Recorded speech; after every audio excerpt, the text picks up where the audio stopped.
I stared at the inheritance documents spread across the polished mahogany table, my hands trembling as the words sank in. 3 days after burying my beloved grandparents, Harold and Margaret, following their tragic car accident, their longtime family attorney, Mr. Garrison, had summoned us to his downtown Portland office. My parents, David and Susan, sat on either side of me, their faces expectant as they waited for news about the estate. The elderly lawyer adjusted his wire-rimmed glasses and cleared his throat solemnly. Your grandparents have left their entire fortune of $26 million exclusively to you, Jacqueline, he announced quietly. The conference room fell into stunned silence. My mother's face drained of all color while my father's hands slowly clenched into tight fists on the table. The drive home through Portland's afternoon traffic passed in unbearable silence. My parents whispered urgently to each other in the front seat, while I sat numbly in the back, clutching the inheritance paperwork that had just turned my world upside down. $26 million. The number felt impossible, surreal. My grandparents had always lived comfortably in their modest suburban home, never flashing wealth or extravagance. How had they accumulated such an enormous fortune without anyone knowing? When we pulled into the driveway of my childhood home, the familiar sight of the white colonial house with its red brick walkway should have been comforting. Instead, tension hung in the air like a storm cloud ready to burst. My mother, Susan, hurried ahead of us, her heels clicking rapidly on the pavement as she fumbled with her keys at the front door. Inside the house felt different somehow. The family photos lining the hallway walls seemed to watch accusingly as my father David loosened his funeral tie and gestured toward the dining room table. We need to talk about this inheritance situation, Jacqueline. He said, his voice carrying a tone I had never heard before. Cold. Calculating. My mother emerged from the kitchen carrying a manila folder thick with papers. She set it down in front of me with shaking hands, her eyes red-rimmed, but no longer from grief. These are some documents we need you to look at, sweetheart, she said softly. We think there might have been some kind of mistake with your grandparents' will. I opened the folder to find bank statements, loan applications, and legal papers I did not understand. My father sat across from me, running his fingers through his graying hair as he began to speak. Jacqueline, you know I love you more than anything in this world. You also know that your mother and I have sacrificed everything to give you the best life possible. We took out a second mortgage to pay for your college education at Oregon State University. We used our retirement savings when you needed help with your apartment deposit after graduation. My mother nodded vigorously, tears beginning to flow down her cheeks. We never wanted you to know how bad things have gotten financially, honey. Your father's construction company has been struggling for the past 2 years. We owe the IRS over $200,000 in back taxes. The bank is threatening to foreclose on this house next month. She pulled out a pink notice from the folder, the words "Final Demand" stamped across the top in red ink. I stared at it in shock, realizing my parents had been hiding their financial crisis from me completely. How long had they been suffering in silence while I lived my comfortable life as a marketing coordinator downtown? Your grandparents knew about our situation. My father continued, his voice growing more insistent. They promised they would take care of the family when the time came. This inheritance was supposed to help all of us, not just you. You are 28 years old with a good job and no major expenses. We are facing bankruptcy and homelessness. I looked up from the papers, seeing my parents in a new light. The stress lines around my father's eyes, the way my mother had been losing weight recently, the canceled family vacations and restaurant dinners over the past year. All the signs had been there, but I had been too wrapped up in my own life to notice. But the inheritance is legally mine, I said carefully. Grandpa Harold and Grandma Margaret specifically left it to me. There must have been a reason for their decision. My father's face darkened. Your grandparents were getting old, Jacqueline. They were not thinking clearly in their final years. We think someone might have influenced them to change their will. It does not make sense for them to leave everything to their granddaughter while their own son faces financial ruin. My mother reached across the table and grasped my hands tightly. We are not asking you to keep everything for yourself, sweetheart. We just need you to do the right thing for the family. Sign the inheritance over to us, and we will make sure everyone is taken care of properly. We will pay off our debts, save the house, and still put aside money for your future. I pulled my hands away gently, my mind racing. Something about their urgency felt wrong, desperate in a way that made me uncomfortable. Why had my grandparents chosen to bypass my parents entirely? They had always been close to my father, their only child. What did they know that I did not? I need time to think about this, I said finally. This is a huge decision that will affect the rest of my life. I cannot just sign away $26 million without understanding all the implications. My father slammed his palm on the table, making the papers jump. We do not have time, Jacqueline. The foreclosure hearing is next week. The IRS has already frozen our business accounts. Do you want to see your parents living on the street while you sit on a fortune you did not earn? My mother started sobbing harder. We raised you to be compassionate and generous, Jacqueline. We taught you that family comes first always. How can you even hesitate when your own parents are begging for help? The guilt hit me like a physical blow. They were right about the sacrifices they had made for me, the late mortgage payments when I needed college textbooks, the family vacations that never happened because they were saving money for my education, the countless times they had put my needs before their own comfort and security. But something in my grandmother's final letter, which Mr. Garrison had handed me privately after the will reading, echoed in my memory. She had written that I should trust my instincts and not let anyone pressure me into decisions I was not ready to make. She had specifically mentioned that the inheritance came with responsibilities I would understand when the time was right. I love you both and I want to help, I said slowly. But I cannot sign over the entire inheritance without understanding why Grandma and Grandpa made this choice. Let me talk to Mr. Garrison tomorrow and learn more about their intentions. Maybe there is a way to help you without giving up everything. My father stood up abruptly, his chair scraping loudly against the hardwood floor. That is not good enough, Jacqueline. We have been patient and understanding, but our backs are against the wall. Either you stand with your family or you choose money over the people who love you most. My mother looked at me with wounded eyes. I never thought I would see the day when my own daughter would abandon her parents in their hour of greatest need, she whispered. Their words cut deep, but something inside me held firm. I stood up slowly, gathering the inheritance papers and putting them back in their envelope. I need to sleep on this decision. We can talk more tomorrow when everyone has had time to calm down. My father's expression turned ice cold. Fine. But understand that this choice has consequences, Jacqueline. If you walk out that door without signing those papers, you are choosing to destroy this family. I walked toward the stairs leading to my childhood bedroom, my legs feeling weak and unsteady. Behind me, I heard my parents whispering urgently, their voices too low to make out words, but filled with an intensity that sent chills down my spine. As I climbed the familiar steps, I wondered if I would ever feel safe and loved in this house again. I lay awake in my childhood bedroom, staring at the glow-in-the-dark stars I had stuck to the ceiling in middle school. The house creaked and settled around me while my parents' voices drifted up from downstairs, too muffled to understand but clearly agitated.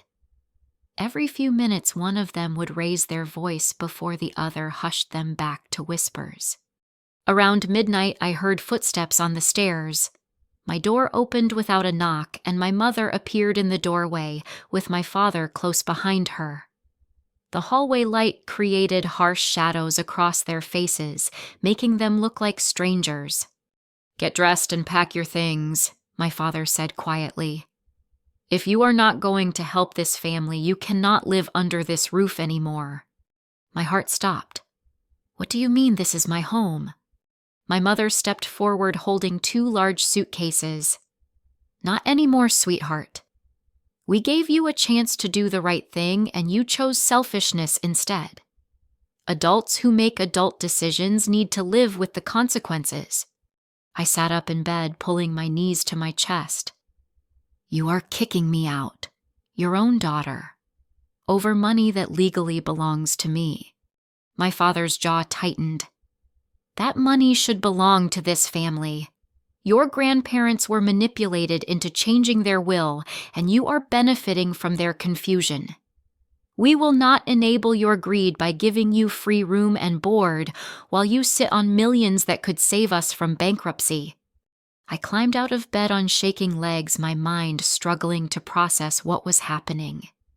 How had my loving parents transformed into these cold, ruthless people in the span of a few hours? The inheritance had revealed something ugly in them, something that had probably been lurking beneath the surface for years.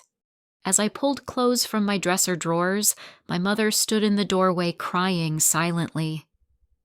"I keep thinking about all the sacrifices we made for you," she said. "The second mortgage we took out for your college tuition. The family vacations we never took so you could have spending money at school. The retirement fund we emptied to help with your apartment deposit. And this is how you repay us." I wanted to say that I had never asked for those sacrifices, that I would have worked more jobs or taken out student loans if I had known about their financial struggles. But my throat felt too tight to speak. I folded my clothes mechanically, tears dropping onto the fabric as I worked. When I opened my jewelry box to pack my grandmother's antique necklace, the one she had given me for my 21st birthday, I found it empty. "Where is Grandma's necklace?" I asked. My parents exchanged a quick glance. "We had to sell it last month to make the mortgage payment," my mother said defensively. "We were going to replace it once the inheritance situation was settled." They had sold my grandmother's jewelry without telling me. The necklace had been in her family for 3 generations, passed down from mother to daughter as a symbol of love and continuity. Now it was gone, probably sitting in some pawn shop downtown, lost forever. "How could you sell something that did not belong to you?" I whispered. My father stepped forward aggressively. "Everything in this house belongs to us, Jacqueline. We paid for your room, your food, your education, your clothes. You own nothing that we did not provide for you." I finished packing in silence, my hands moving automatically while my mind tried to process the magnitude of my parents' betrayal. As I zipped up the second suitcase, I heard the distinctive sound of a drill from downstairs. My father was changing the locks on the front door, ensuring I could never return. My mother handed me a small box. "This has some of your childhood photos and mementos," she said softly. "We thought you might want them." I took the box without looking inside, afraid of what other precious items might be missing. When I wheeled my suitcases down the stairs, I could see my father installing a new deadbolt on the front door. He did not look up as I passed. Outside, the October night air bit through my thin sweater. I loaded my belongings into my Honda Civic, while several neighbors watched from their windows, their faces curious and concerned. Mrs. Peterson from next door started to come outside, probably to ask if I needed help, but my father appeared in the doorway and shook his head at her. She retreated quickly, leaving me alone on the empty street. As I drove away from my childhood home, I caught a glimpse of my parents in the rearview mirror, standing in the doorway, watching me leave. My mother was still crying, but my father had his arm around her shoulders, comforting her as if I were the one who had wronged them. I drove aimlessly through Portland's empty streets, past the downtown office building where I worked, past the coffee shop, where I met friends on weekends, past all the familiar landmarks of my normal life. Everything looked the same, but I felt like a different person. Homeless, betrayed, completely alone in the world. Around 2 a.m, I pulled into a 24-hour diner parking lot and called my best friend Amy. She answered on the first ring, her voice thick with sleep. "Jacqueline, what is wrong? Are you okay?" Through tears, I explained what had happened with the inheritance and my parents' ultimatum. Amy listened in stunned silence, occasionally gasping or muttering expressions of disbelief. "They threw you out," she said finally. "Your own parents kicked you out over money. That is insane, Jacqueline. Where are you going to stay?" "I do not know," I admitted. "I cannot afford a hotel for more than a few days, and I do not want to impose on anyone." "You can stay with me," Amy offered immediately. "My couch is not comfortable, but it is better than sleeping in your car." I almost accepted her generous offer, but something stopped me. I remembered Mr. Garrison mentioning that the inheritance included several properties beyond my grandparents' main house. Maybe one of them was available for me to use temporarily while I figured out my next steps. I called the lawyer's emergency number, feeling guilty about waking him at such a late hour, but when he answered, his voice was alert and concerned, as if he had been expecting my call. "Jacqueline, are you all right, dear? What has happened?" I told him about my parents' demands and their decision to kick me out. He listened grimly, making occasional sounds of disapproval and concern. "I am not surprised," he said sadly when I finished. "Your grandparents predicted this might happen. That is why they made certain provisions in the will that we did not discuss today. There is a property included in your inheritance, a lake house, about an hour outside the city. It is fully furnished and ready for occupancy. Your grandparents specifically intended for it to serve as a refuge if you needed to escape family pressure." He gave me detailed directions to the property located on a secluded lake in the Mount Hood National Forest area. As I programmed the address into my phone's GPS, I felt a spark of hope for the first time since leaving the lawyer's office that afternoon. The drive through the mountains was peaceful and quiet, with only the occasional truck passing in the opposite direction. The further I got from the city, the cleaner the air smelled and the brighter the stars appeared overhead. It felt symbolic somehow, like I was leaving behind not just my parents' house, but the toxic dynamics that had been poisoning our family relationships for years.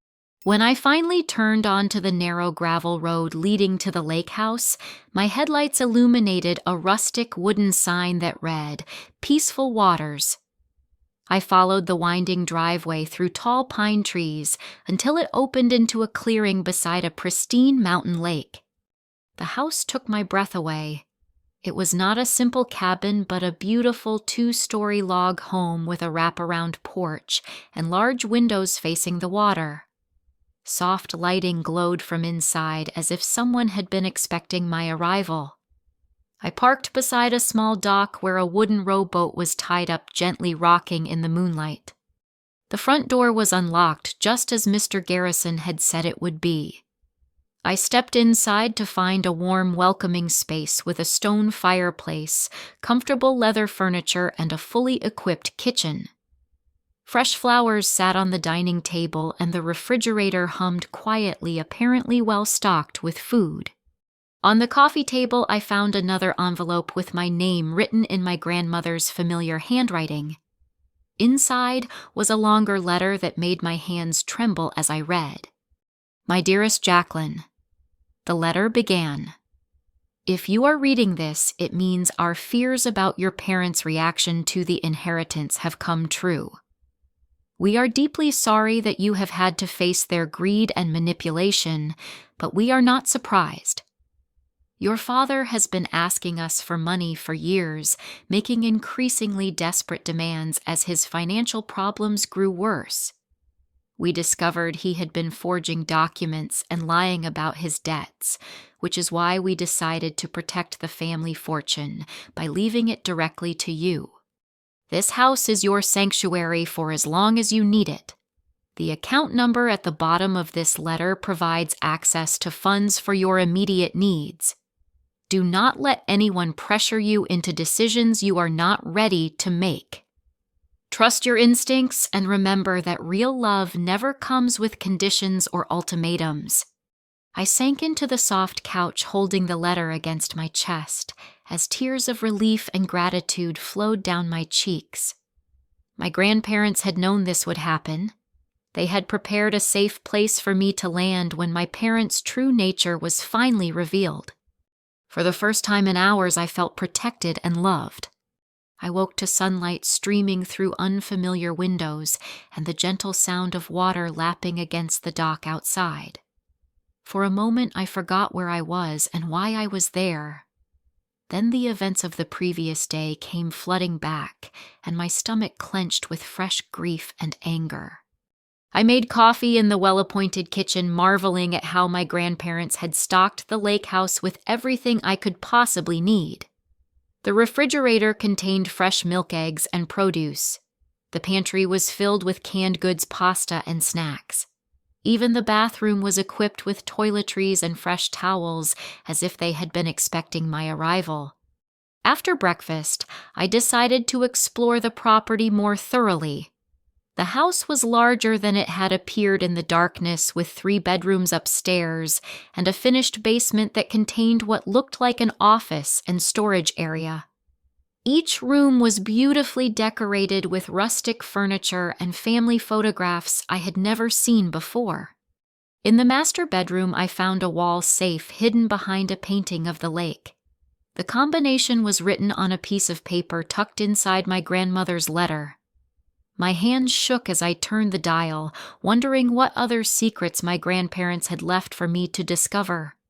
The safe contained a thick folder of documents that made my blood run cold. Bank statements showed that my parents had been attempting to borrow against their expected inheritance for over 2 years. Loan applications bore forged signatures that looked like my grandmother's handwriting, but were clearly fake upon close inspection. Most shocking was a series of emails printed out and organized chronologically. My father had been corresponding with various financial institutions, claiming his parents had promised him power of attorney and access to their accounts. When the banks requested official documentation, he had submitted falsified papers with my grandmother's signature. There were also records of my parents selling family heirlooms without permission. The antique china set that had belonged to my great-grandmother, a collection of vintage coins my grandfather had inherited from his father. Even my grandmother's jewelry, including the necklace they had claimed to sell just last month. The betrayal ran deeper than I had imagined. This was not a recent financial crisis that had driven my parents to desperation.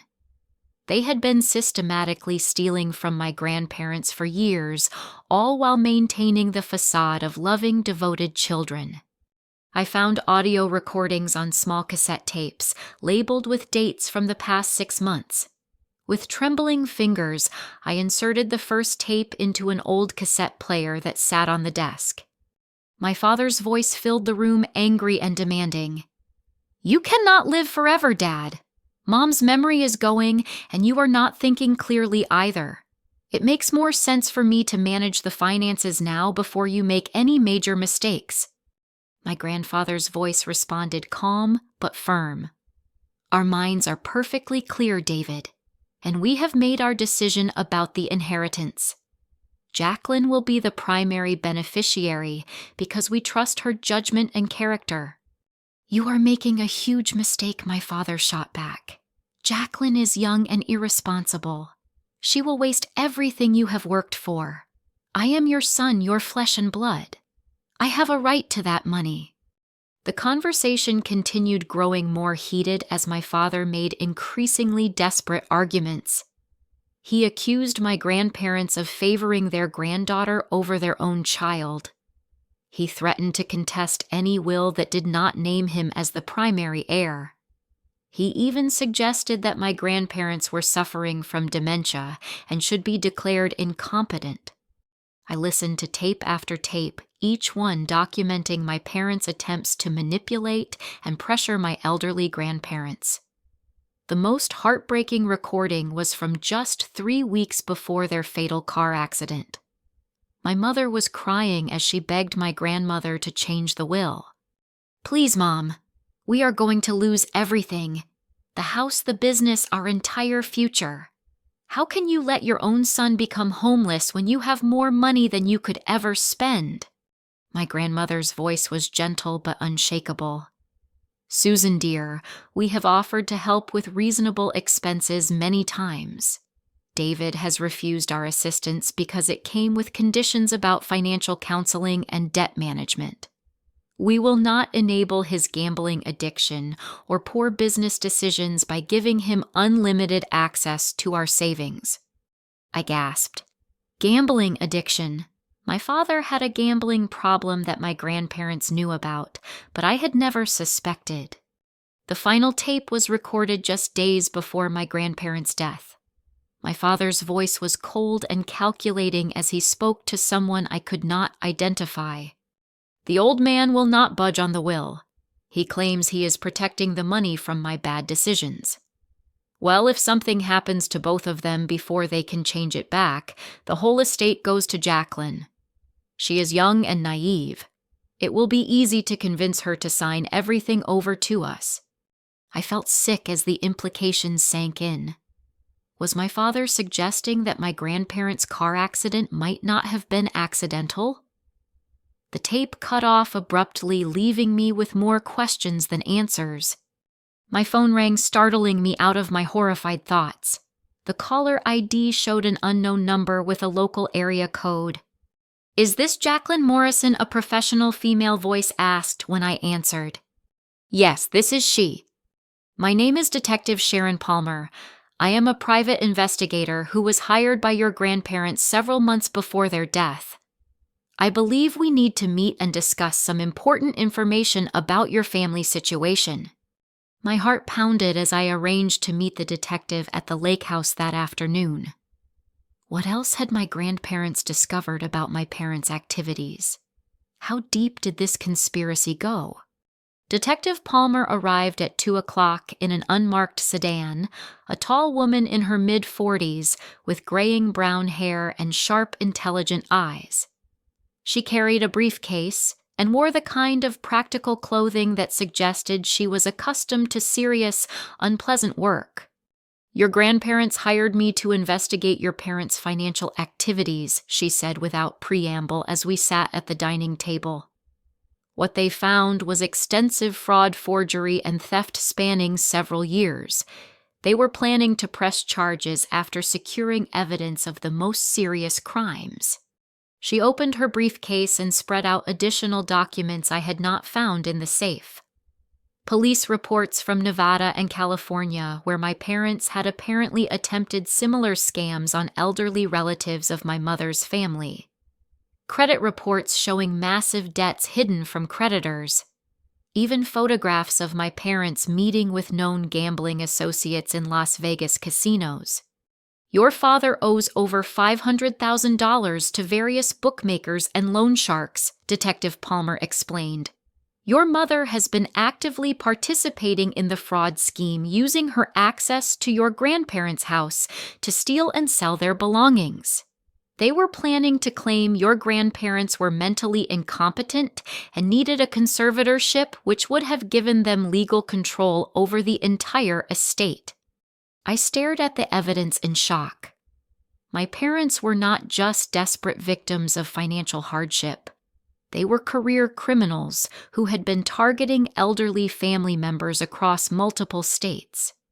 The people who had raised me, who had taught me right from wrong, were sociopaths who had viewed their own parents as nothing more than sources of money to steal.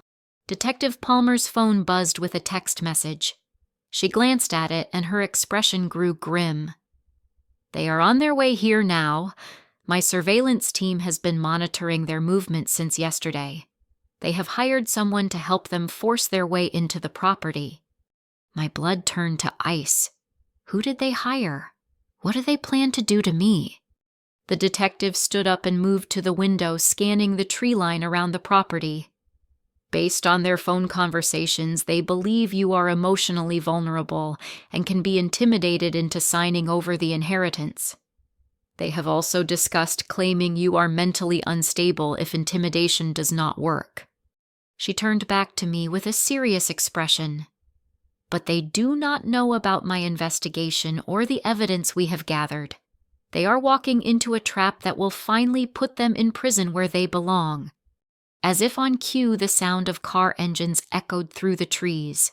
My parents had arrived for their final confrontation, but they had no idea that I was no longer the naive, vulnerable daughter they thought they could manipulate. Detective Palmer smiled grimly as she set up a small recording device on the table. Let us see how they react when their crimes are finally exposed. The sound of car doors slamming echoed across the quiet lake, followed by angry voices and heavy footsteps on the gravel driveway. Through the front window, I could see my parents approaching with a large, intimidating man I did not recognize. Detective Palmer motioned for me to stay calm as she positioned herself out of sight behind the kitchen doorway. My father pounded on the front door with his fist. Jacqueline, open this door right now. We know you are in there. When I did not immediately respond, my mother's voice joined in shrill with artificial emotion. Sweetheart, please let us in. We just want to talk. We love you and we are worried about you being out here all alone. I opened the door but kept the chain latch engaged, peering out through the narrow gap. My parents stood on the porch, looking disheveled and desperate, flanked by a muscular man with tattoos covering his forearms and a permanent scowl on his face. Who is this person? I asked, nodding toward the stranger. This is Jake Morrison, my father said curtly. He is here to make sure our conversation stays civil and productive. Jake stepped forward, his bulk filling the doorframe. You need to let us in, little lady. Your parents have some important business to discuss with you, and we are not leaving until this gets settled. I am not letting anyone into this house until you explain what you want, I said, trying to keep my voice steady despite my racing heart. My mother held up a manila envelope. We have legal documents that prove this property belongs to the estate, not to you personally. You are trespassing on family land, and we have the right to remove you. My father pulled out his phone and waved it threateningly. We also have a court injunction that gives us temporary conservatorship over your inheritance. A judge has declared you mentally unfit to manage such a large sum of money.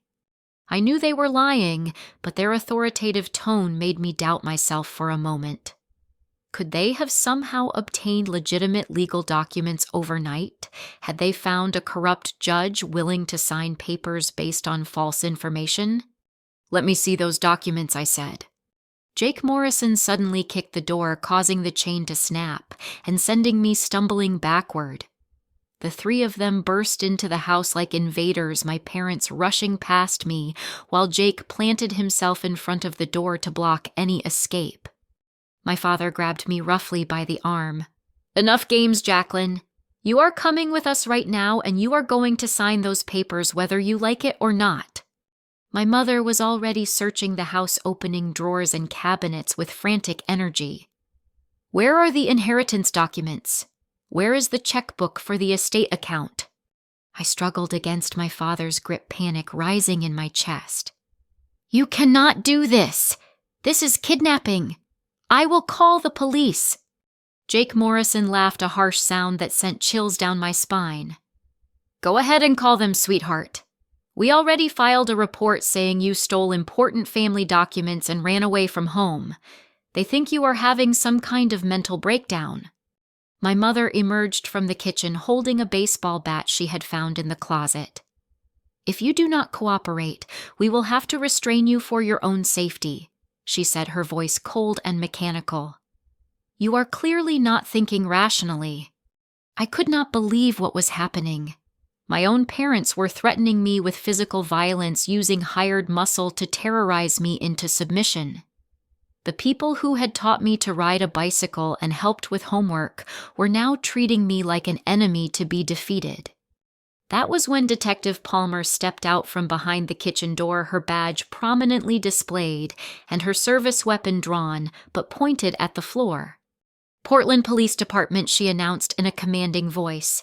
"Everyone freeze and put your hands where I can see them." My parents spun around in shock, their faces going pale as they realized they had walked into a trap. Jake Morrison reached inside his jacket, but Palmer immediately raised her weapon and aimed it at his chest. "Do not even think about it," she warned. "Hands up, all of you. Now." My father found his voice first, though it came out as a strangled whisper. "What is going on here? Why are the police involved?" Detective Palmer kept her gun trained on Jake while addressing my parents. "David and Susan Morrison, you are under arrest for fraud, forgery, elder abuse, and attempted kidnapping. Jake Morrison, you are under arrest for breaking and entering, assault, and conspiracy." My mother dropped the baseball bat and started crying hysterically. "This is all a misunderstanding. We are just trying to help our daughter." "She is not thinking clearly." Palmer pulled out a small recording device and pressed play. My father's voice filled the room, angry and demanding, as he spoke to my grandfather in one of the secret recordings. "You cannot live forever, Dad. It makes more sense for me to manage the finances now before you make any major mistakes." My parents' faces went ashen as they heard their own voices plotting against my grandparents. Palmer continued playing excerpts from different tapes, each one more damning than the last. The recordings revealed years of manipulation threats and outright theft. Jake Morrison tried to back toward the door, but Palmer was too experienced to let him escape. She had already radioed for backup, and the sound of sirens was growing louder as police cars approached the property. "This is insane," my father stammered.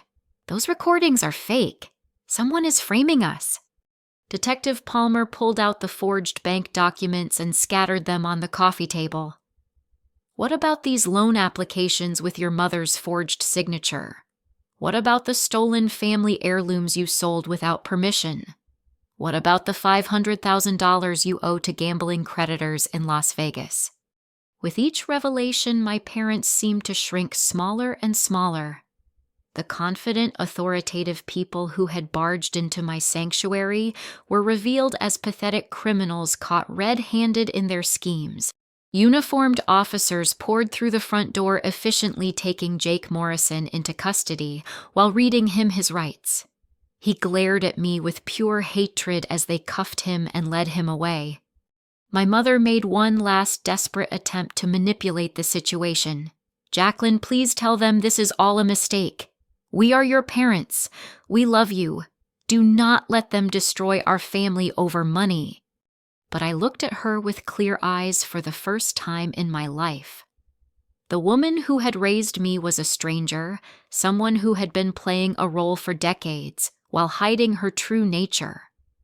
The tears streaming down her face were not from genuine emotion, but from frustration at being caught. My father tried a different approach, appealing to Detective Palmer directly. "Officer, my daughter has been under tremendous stress since her grandparents died. She is not thinking rationally. We were just trying to get her some help." Palmer handcuffed him with practiced efficiency. "Save it for your lawyer, Mr. Morrison. You have the right to remain silent, and I strongly suggest you exercise that right." As my parents were led away in separate police cars, I stood in the doorway of my sanctuary and watched the taillights disappear through the trees. The quiet of the lake settled around me again, but now it felt peaceful rather than lonely. Detective Palmer stayed behind to collect evidence and take my statement. As we worked together to document everything that had happened, I felt a strange sense of relief. The charade was finally over. My parents could no longer hurt me or anyone else with their lies and manipulations. The truth had set me free, even though it had cost me the only family I had ever known. 3 days after my parents' arrest, Detective Palmer returned to the lake house with information that would change my understanding of everything once again. She arrived with 2 other people I had never met before, a quiet woman in her 30s and a military veteran who walked with a slight limp. "Jacqueline, I would like you to meet Maria Santos and Tommy Watson," Palmer said as we gathered around the dining table. "They are both survivors who were helped by the same network that your grandparents secretly operated for the past 15 years. Maria was a soft-spoken elementary school teacher with kind eyes and a nervous smile. She explained that she had fled an abusive marriage 3 years earlier when her controlling husband had taken complete control of their finances, leaving her with no access to money credit cards or even her own bank account. My ex-husband convinced everyone that I was mentally unstable and could not be trusted with money," she said quietly.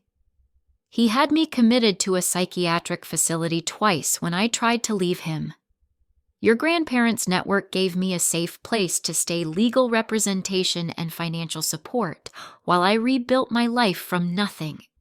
Tommy was a former Army sergeant who had been financially exploited by his own adult children after returning from deployment with PTSD. His son and daughter-in-law had moved into his house while he was overseas, claiming they were taking care of the property.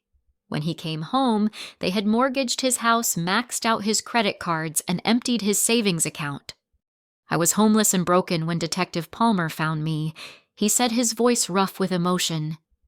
"Your grandparents paid for my legal fees, helped me get my house back, and funded my therapy sessions.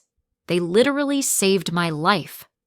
Detective Palmer spread out a map on the table showing locations across Oregon and Washington. "Your grandparents owned 7 different safe houses like this one," she explained. "Each property was fully equipped to provide temporary housing for people escaping financial abuse. They also funded a network of lawyers, counselors, and security specialists who worked together to protect vulnerable victims." I stared at the map in amazement.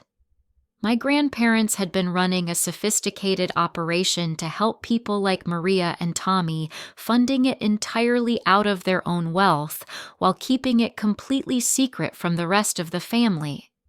"The inheritance you received is not just money," Palmer continued. "It is a responsibility. Your grandparents wanted you to continue their work expanding the network to help even more people escape financial predators."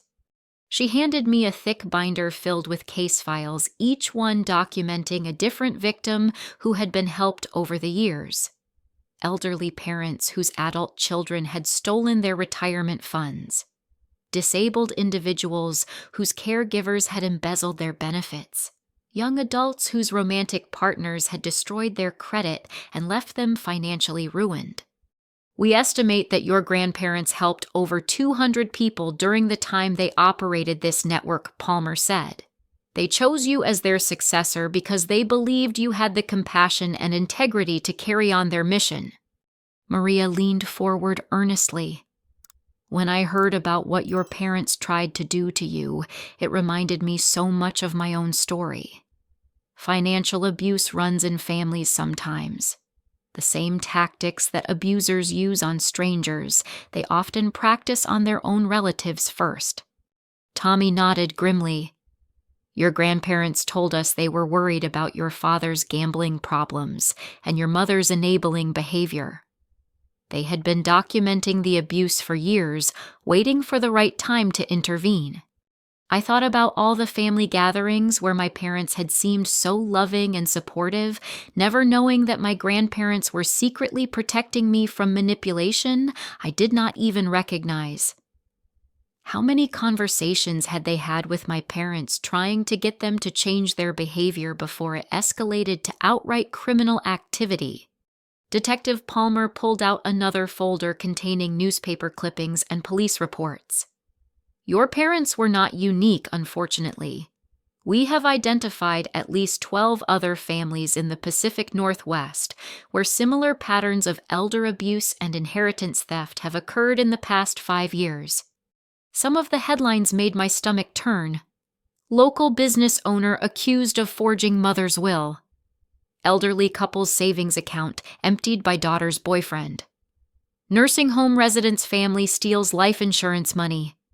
The problem is getting worse as the population ages and more elderly people accumulate significant wealth, Palmer explained.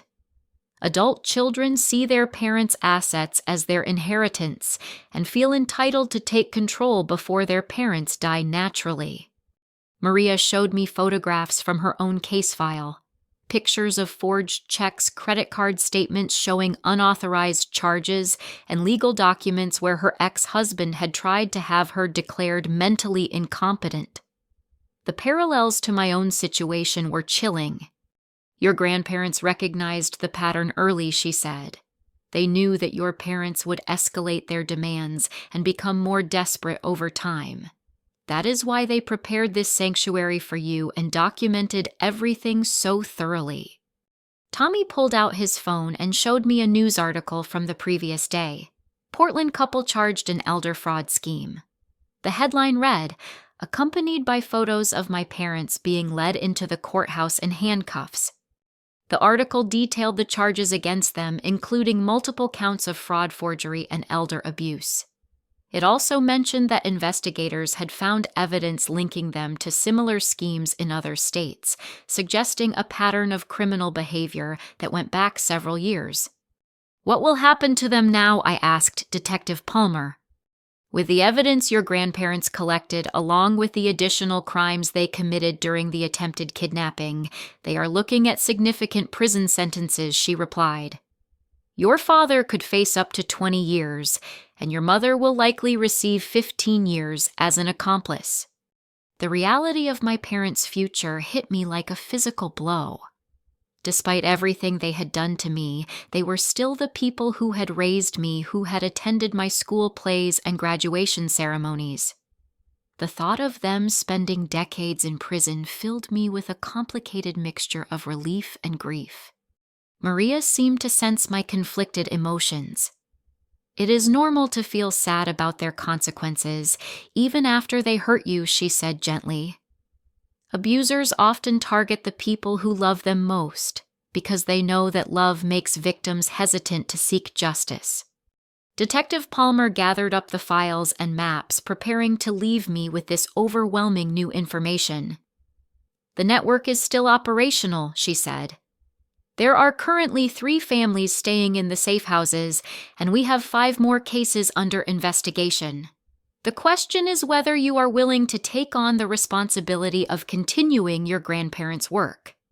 I looked around the peaceful lake house that had become my refuge, thinking about how many other people might need a similar sanctuary. The inheritance had seemed like a burden when my parents were demanding it from me. Now it felt like a calling. I need some time to process everything I said finally, but I want to learn more about how the network operates and what would be required of me. Palmer smiled for the first time since I had met her. Your grandparents would be proud of you, Jacqueline.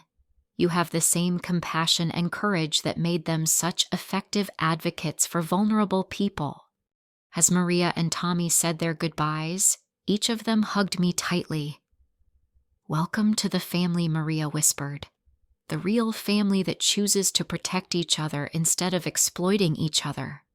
After they left, I sat alone on the deck overlooking the lake, watching the sunset paint the water in shades of gold and orange. For the first time since receiving the inheritance, I felt like I understood why my grandparents had chosen me as their successor. The money was not just wealth to be managed.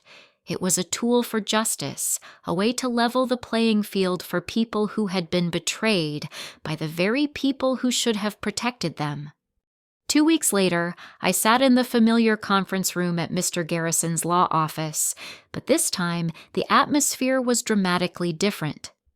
Instead of my parents sitting beside me with expectant faces, the room was packed with extended family members, community leaders, and law enforcement officials who had gathered to hear the full truth about my parents' crimes.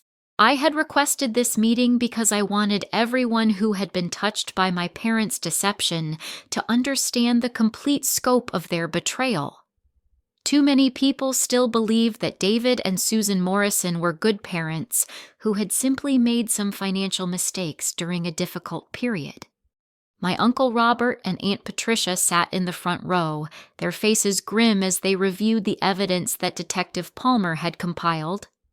They had flown in from Seattle after learning that my parents had also stolen jewelry and family heirlooms from their house during holiday visits over the past 3 years. Behind them sat Pastor Williams from our family's church, the man who had counseled me through my teenage years and officiated at my high school graduation. His weathered face showed deep disappointment as he read through bank statements showing that my parents had solicited donations from congregation members under false pretenses, claiming they needed help with my college expenses when the money had actually gone to pay gambling debts. Detective Palmer stood at the front of the room with a presentation screen methodically walking through the timeline of my parents' criminal activities. The scope was breathtaking and horrifying.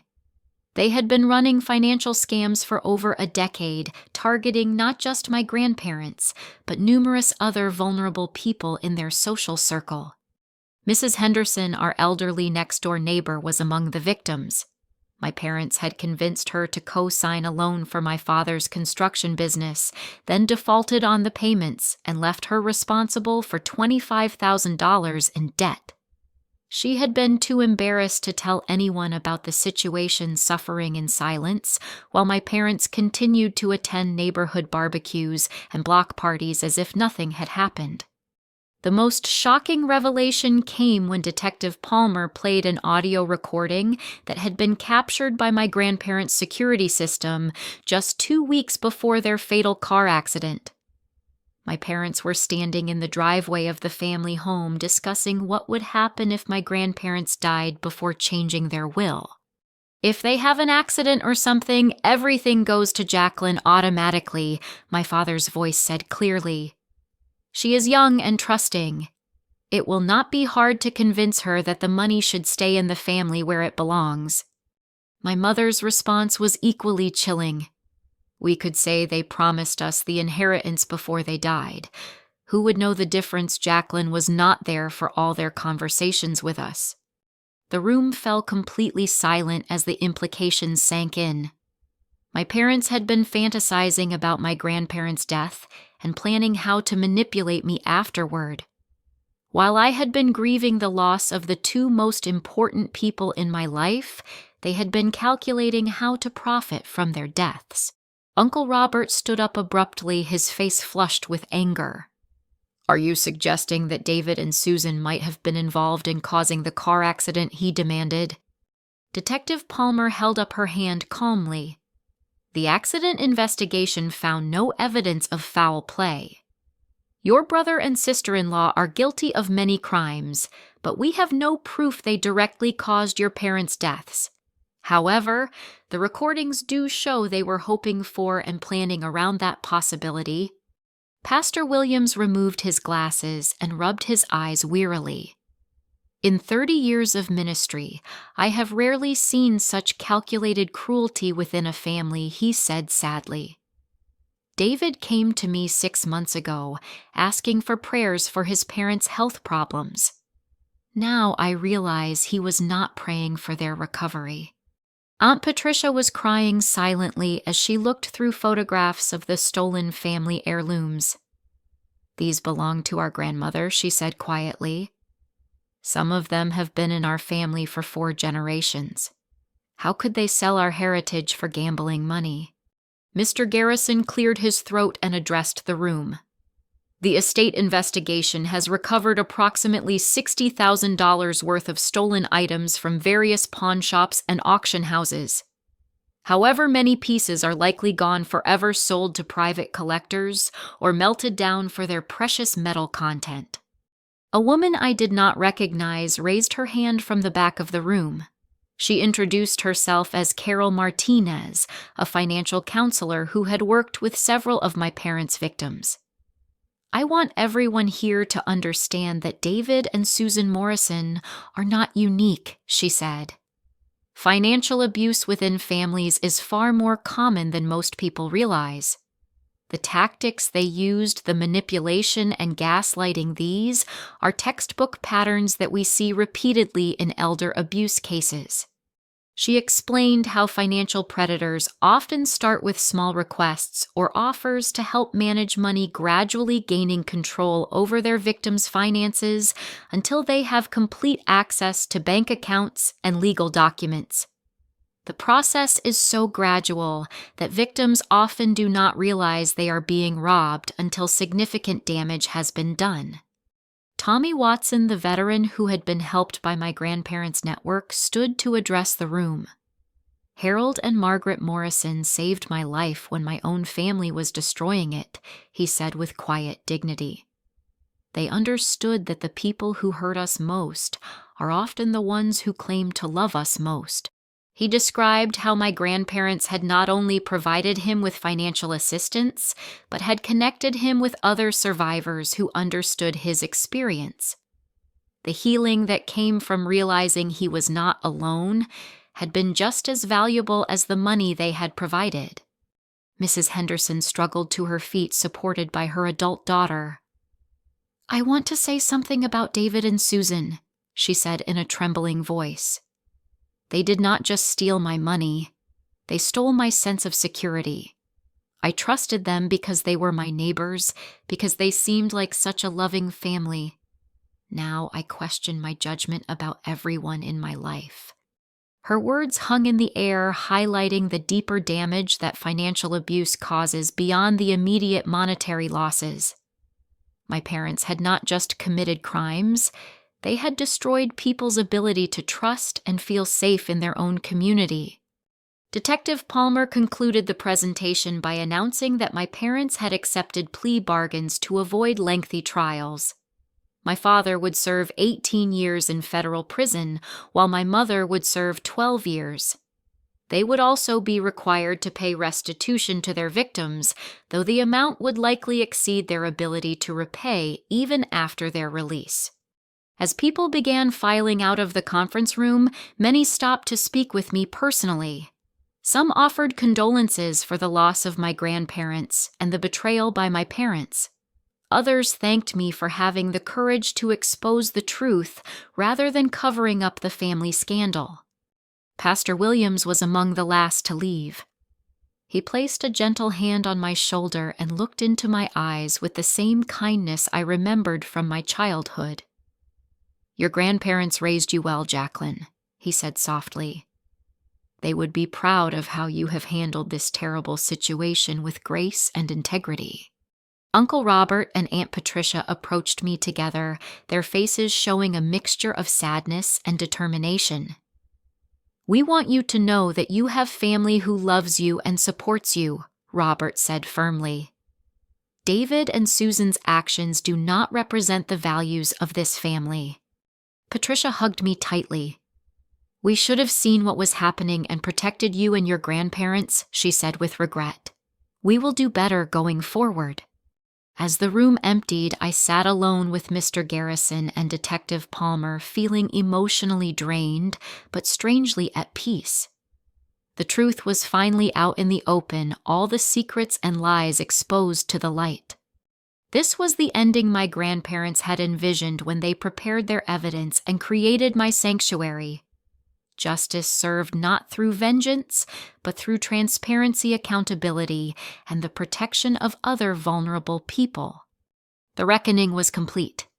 6 months later, I stood in front of a packed auditorium at Portland State University, looking out at an audience of social workers, attorneys, and family members who had gathered for the first annual Harold and Margaret Morrison Conference on Financial Abuse Prevention. The foundation I had established using my inheritance had grown beyond my wildest expectations, becoming a model for similar organizations across the country.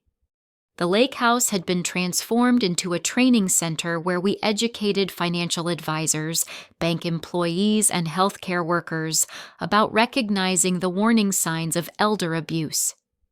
3 additional safe houses were now operational, providing temporary housing and support services for victims escaping financial exploitation. Detective Palmer had joined the foundation as our security director, bringing her law enforcement expertise to help us develop more effective intervention strategies. But the most meaningful change had been the slow, careful rebuilding of my relationship with my parents. David and Susan Morrison had spent the first 3 months of their prison sentences in denial, insisting they were victims of a vast conspiracy designed to steal their rightful inheritance.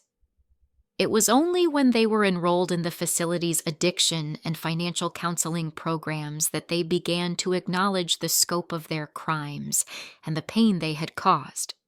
My father's gambling addiction, which had remained hidden for over 15 years, was finally being treated by qualified professionals. His counselor explained that gambling addiction often involves the same brain chemistry changes as drug or alcohol dependency, creating a compulsive need to chase losses with bigger and bigger bets. My mother's codependency had enabled my father's addiction while developing into its own form of financial obsession. She had become so focused on maintaining their lifestyle and covering their debts that she had lost sight of basic moral boundaries. Their transformation was slow and painful, requiring them to face the reality of how their actions had destroyed multiple lives, including their own. But as they progressed through treatment, they began writing letters of genuine apology to their victims and expressing real remorse for their choices. The first letter I received from my father was heartbreaking in its honesty. He wrote about the shame he felt for betraying his parents' trust and love, and the horror of realizing that his addiction had turned him into someone who fantasized about their deaths. He did not ask for forgiveness or make excuses, but simply acknowledged the truth about who he had become. My mother's letters focused on her deep regret for abandoning her role as my protector and advocate.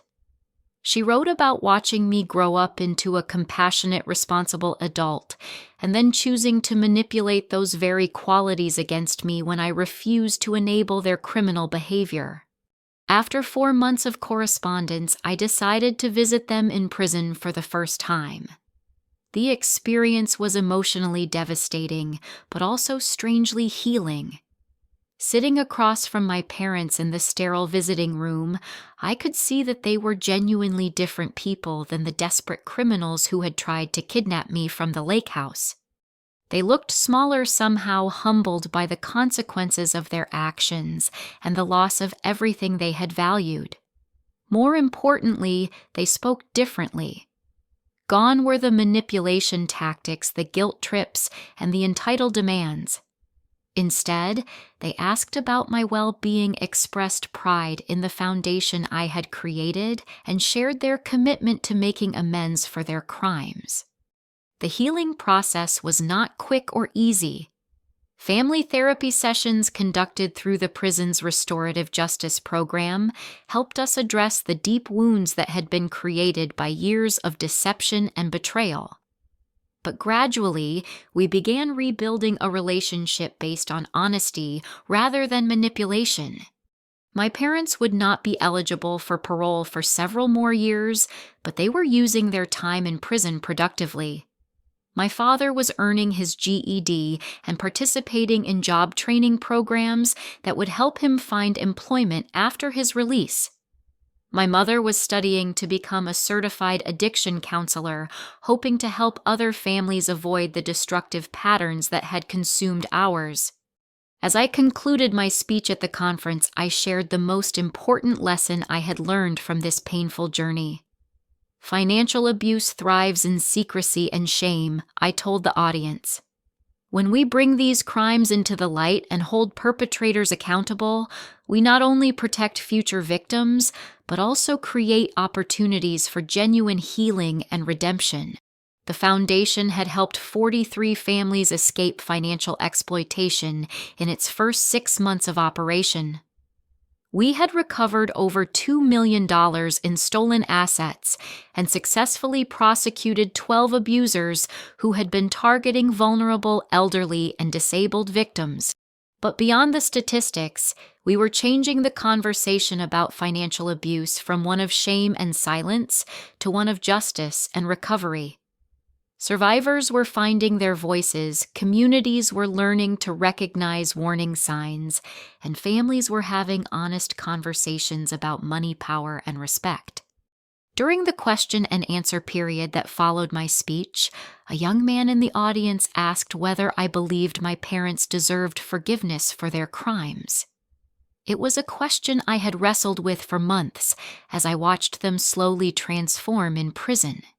Forgiveness is not the same as forgetting or excusing harmful behavior, I replied carefully. My parents caused tremendous pain to many people, including me. They deserve to face consequences for their choices, and those consequences included losing their freedom and their relationships with the people they hurt. However, I continued, I have also seen that people can change when they take genuine responsibility for their actions and commit to making amends. My parents will never undo the damage they caused, but they can choose to spend the rest of their lives working to prevent other families from experiencing the same trauma. After the conference ended, I drove back to the lake house as the sun was setting over the mountains. The property felt different now than it had 6 months ago when I had arrived there as a frightened homeless young woman fleeing my parents' betrayal. It had become a symbol of hope and renewal rather than just a refuge from family dysfunction. I found Detective Palmer waiting for me on the deck, holding 2 cups of coffee and wearing the satisfied expression of someone with good news to share. The Martinez family case was resolved today, she announced, as I joined her at the railing overlooking the water. The daughter who had been stealing from her elderly mother's retirement account has been arrested, and we recovered 80% of the missing funds. I smiled, feeling the familiar sense of satisfaction that came with each successful intervention. The network my grandparents had created was growing stronger and more effective every month, touching lives and preventing tragedies across the Pacific Northwest. As we watched the stars appear in the darkening sky, I thought about the letter my grandmother had left for me in this same spot 6 months earlier. She had written that real love never comes with conditions or ultimatums, and that trust my instincts about protecting myself and others. The inheritance had given me financial resources, but the real gift was the understanding that wealth comes with responsibility. My grandparents had used their money to protect vulnerable people, and now I was continuing that mission in their honor. The foundation would keep growing, reaching more victims and preventing more crimes. My parents would continue their rehabilitation and hopefully emerge from prison as people capable of contributing positively to society. The network of survivors would continue supporting each other through the long process of healing from financial betrayal. And I would continue standing guard over this sanctuary, making sure that anyone who needed refuge from family exploitation would find the same safety and hope that had saved my life. The lake reflected the stars like scattered diamonds, beautiful and peaceful in the mountain silence. For the first time in months, I felt completely at peace with the path my life had taken. Have you ever experienced a situation where someone you trusted completely turned out to be different than you believed? How do you think families can better protect elderly members from financial manipulation while still maintaining loving relationships built on trust rather than suspicion? I would love to hear your thoughts and experiences in the comments below. If this story touched your heart or opened your eyes to the reality of financial abuse, please consider liking this video and sharing it with others who might benefit from understanding these warning signs. Your support helps us reach more people who need to hear these important messages about family dynamics and financial safety. Subscribe to our channel for more real-life stories about overcoming betrayal, finding strength in difficult circumstances, and building healthier relationships based on genuine love and respect.